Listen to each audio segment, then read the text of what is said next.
Hey everyone, my name is Echo, and Vibrant Visuals for Minecraft Bedrock Edition has been out for a couple of weeks. Now, when I use this in videos, I get so many comments saying, hey Echo, my Vibrant Visuals doesn't look like yours. What are your settings? So today in this video, I'm going to do a full breakdown of Vibrant Visuals to make your game look as stunning as mine. Now, with that being said, I understand Vibrant Visuals isn't perfect, and it still needs a lot of work.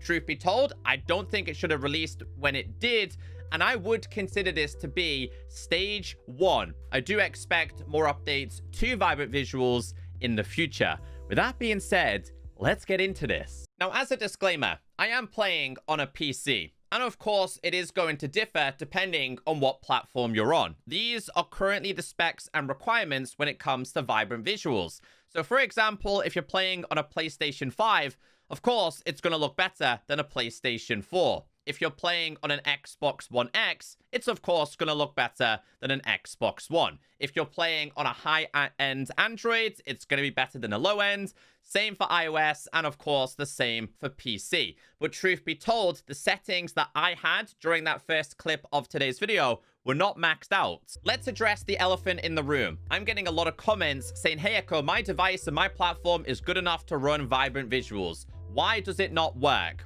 All right, so as of me recording today's video, you cannot run Vibrant Visuals with any texture pack. The likes of actions and stuff doesn't currently work as of me recording this video. Hopefully in the future, that is going to change. This is going to be for world texture packs, or more importantly, your global resources. So if you like to have things like actions and stuff, it does not work. As of right now, you have to make the decision of using this or using Vibrant Visuals.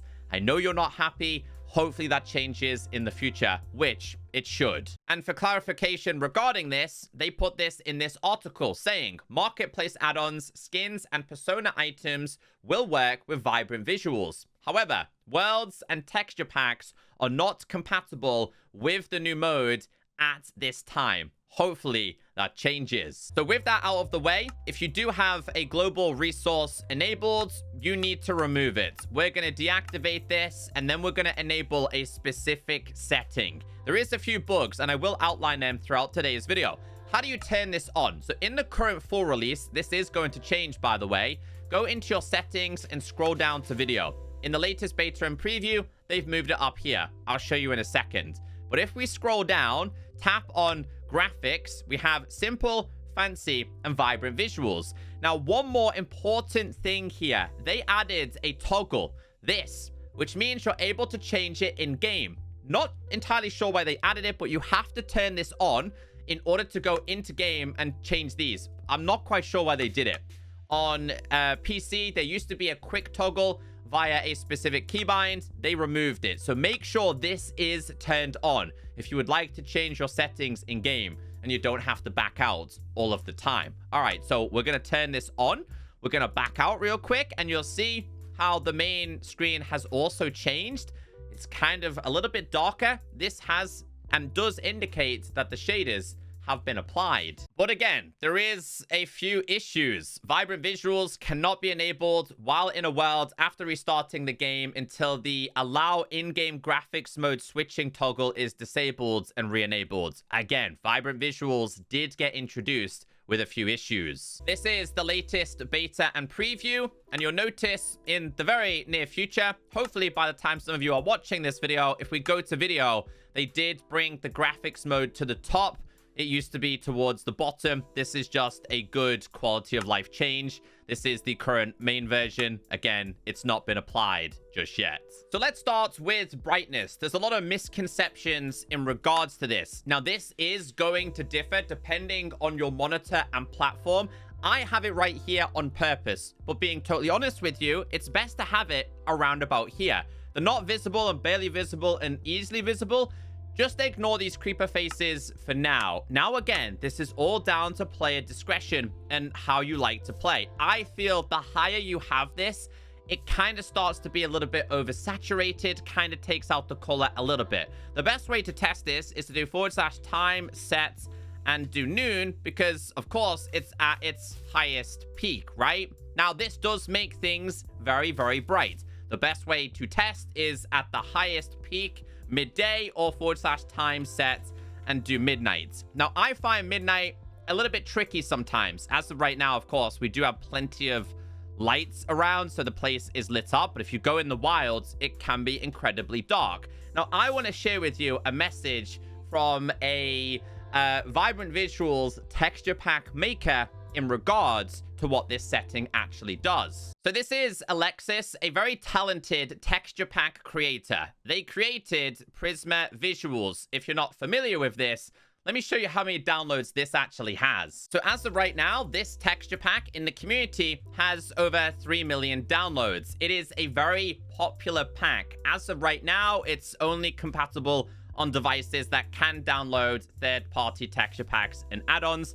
And honestly, this looks a lot better than the default Vibrant Visuals. I have hopes that something like this will be available on the marketplace in the future. So Alexis said, the brightness slider is not a brightness slider in the way as it is in vanilla. It's a gamma calibration that should not be touched unless you have a very bright / dark display. So there is no perfect spot when it actually comes to the brightness setting. So I actually think if we do / time set noon, I think mine's quite bright. I don't know how it's gonna look on YouTube, but if we was to go and change this, and we go into video and scroll down to the actual brightness option here and drop this down, this for me is perfect, but it might not be for you. Of course, during midday, it shouldn't be really dark, right? It should be very bright. It's peak day, just like it is in real life. Shadow quality is also another interesting one where people can save a lot on their device. A lot of people have it on ultra, pure and simply for ego. Now, if we go down to low, I'm going to show you this. This is what the leaves look like on low. And basically, as you can see here, this doesn't actually resemble what an actual leaf block looks like. So what we're going to do here is go through these very, very slowly. If I change this to the next level, so in video, we'll go down, change this to medium. You can kind of see the spacings on this is starting to get a little bit better. In terms of what this means, like from a distance, I don't think it makes much of a difference at all, because do you really care about your shadows from this far away? Because I certainly don't. Again, if I change this one more time, we'll change this to, let's go back down to low again. Honestly, there's really not much difference at all. A lot of people think they're going to have like a 10 out of 10, much better experience. Honestly, this is not the one you need to worry about. We're going to put this on high. And obviously, the higher you go, the closer you get to certain like leaves, it's going to look a lot better, right? No debating that. It will look a lot better. You can kind of see it under here. So shadows isn't something I think people need to focus on. And honestly, from my experience, I've just had this on medium. I'm going to put this on ultra. Let's go to ultra here, because I can run it on ultra. As you can see over here, there's not much difference whatsoever. So honestly, low and medium, in my opinion, is the best way to have this. So this is currently set to ultra, and you can kind of see that one over there is gone. I kind of just want to test this from this range and go to low. Just see. So if we get closer to this, as you can see, you can still see it from there. So low, medium is probably your best bet with this kind of setting. So clouds are also where you can save a little bit on your device, because having a higher quality doesn't necessarily mean better clouds. It's all to do how far you can actually see them. I currently have this set as ultra. Again, you can save on your device. We're going to go down to video. We're going to go down to this. We're going to lower this all the way. And as you can see, it's been rapidly reduced. That's practically all that simply does. I know by reading a lot of your comments, a lot of you aren't interested in having fog on. However, this is one setting where the likes of high and ultra make a big difference compared to medium, low, and having it off. So this is what it's going to look like when it's off. Keep an eye on the sun. Keep an eye on the reflections in the water there. If we go back inside of our settings, we are once again going to change this to the opposite scale. So we will adjust this from low, medium, high, all the way to ultra. And as you can see, there's kind of more of like a glow effect.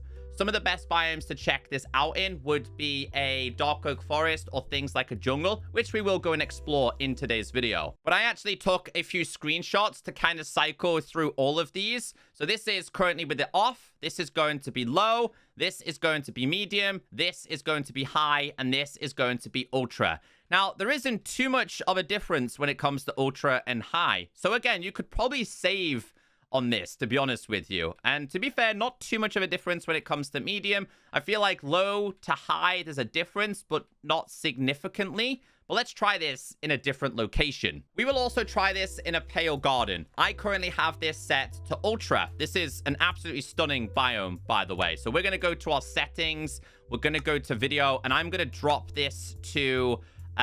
we'll go low. We'll go low on this occasion. As you can see, it still kind of pops through. It's not going to push through as good as it would if it was on ultra, but you can still see the effect there. Not everybody likes to have fog on. Not everyone likes to have it incredibly bright. This could also be a perfect spot to check this out. So we'll change this. We'll go to high on this occasion here. You'll see here the way it's just starting to push through there. And another example here, we'll get out of the pale garden and just see how it kind of looks. So we kind of got this volumetric fog. Ignore the world here. We've kind of got away from it. So I'm going to try and push over a little bit. You'll kind of see how the rays work. There, you can kind of see it pushing through like down here.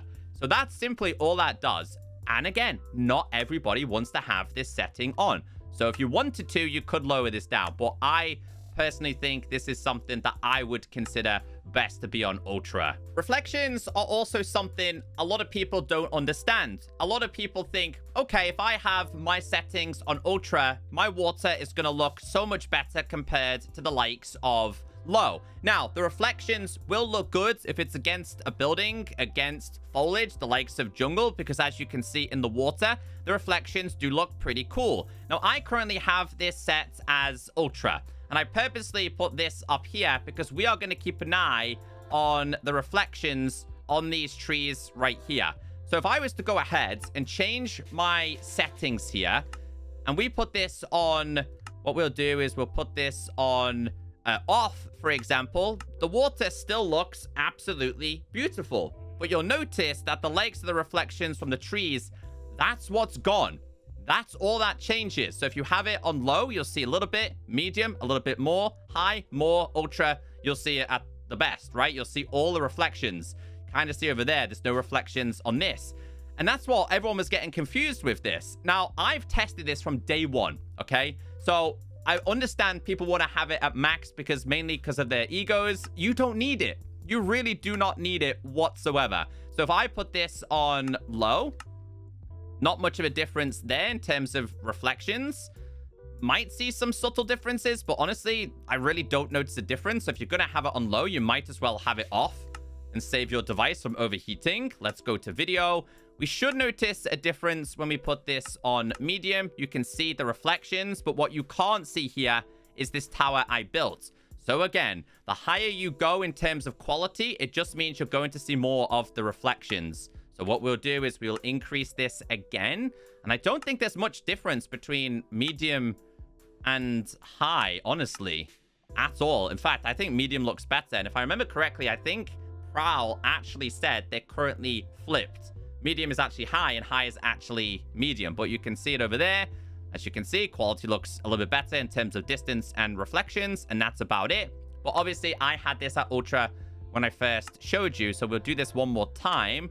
Bump this all the way to ultra, and obviously you can see more of the reflections and somewhat of the tower that I created. And that's simply all it does. And I think the highest it can see is like 25 to 35 blocks, and that's it. So you might have the option of having it this high, but maybe your device is a little bit demanding. It might just be worth lowering it down to the likes of medium. Volumetric fog is the only thing that I had at ultra. Clouds, I did have higher, but you don't need it. You really don't need it. And then now we get into bloom. So I currently have bloom at 100%. You will typically see bloom at its best during nighttime. It's like a bloom glow or bleeding. It happens in dark areas. The more torches I have around here, the more you would notice it. And it's kind of to do with this like halo slash glowing aura effect around the likes of torches. This is what it looks like at 75%. This is what it looks like at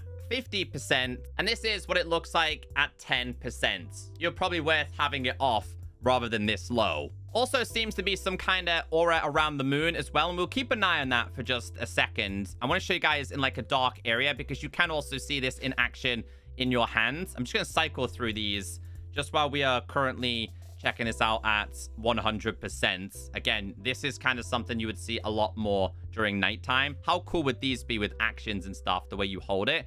So what we'll do is we'll change this in real time, go down to video, and change this to, let's go like under 50%. You can see here, this is what it's like. Definitely a significant difference there. And then we'll simply turn this off. So we'll go to video, we'll change this one to off, and basically there's no bloom at all. As you can see, it looks quite saturated. Now, upscaling is also something a lot of people don't understand. Now, I've left mine on this. In the full release, this seems to be the better one. In the previous betas and previews, this was the better option, but we'll leave it on this. Now, I think by default, it should be automatic. A lot of you might be or have encountered like a pixelated effect. Now, as you can see here, nothing here looks pixelated at all. The more you reduce this, the more pixelated this is kind of going to look. And I'm going to show you this in real time. So we'll drop this to like 66. As you can see, it's kind of blurry, right? Doesn't look as good. I'm going to also put this on even lower. And I know my friend Bartek will probably know now the issues he was having when he was checking this out, but check that out. So a lot of you who've had this, it looks blurry. This is the reason why. But it should be automatic. So it's only going to look terrible if you've made the change yourself. So automatic will try its best to kind of balance it out. But if you can put it on native, that would be your best bet. It might be laggy for you. But again, all trial and error. Some people might like the blur effect, although it definitely makes my eyes feel a little bit funny. And what we'll do here is I'll also change it to the other option as well. I don't notice too much of a difference here. I think Bilinia is an older type. I'm not much into tech, but I did a little bit of research as to the differences here, but we'll drop that one though. We'll change this to, let's go to this. Yeah, as you can see there. So that's all that does. And I know a lot of people did encounter blurriness because I was seeing it in the comments. So in terms of what is the best, well, this at that or automatic, it might make a difference on your device. Bloom, I have at 100. Reflections, I'm happy at medium. If you can go higher, sure. The higher your builds, it might look a little bit better. Fog, I like this on ultra. Clouds, medium, didn't make much of a difference. Shadow quality, medium for me was completely fine. As for brightness, it worked here for me, but honestly, this is all going to be down to your monitor and your platform. You don't want to favor performance or the visuals. You want to completely have this on custom, time, set, and we go to day. Because for me, when I'm in the hub, this is when I get to encounter this the best. I'm going to kind of go to... Oh, look how cool that looks right there. That looks awesome. I'm going to go to the exact same spot that I was at before when we started this video, which was right here. Let's go down. I'm going to do / time set and sunset. And this is where I had it. And that's practically what I had. This is basically what you guys seen at the start of the video. I had it a little bit like less brightness because I just think the best time of day is day / sunset for me. And that's just how it looks in terms of how good it looks on my platform.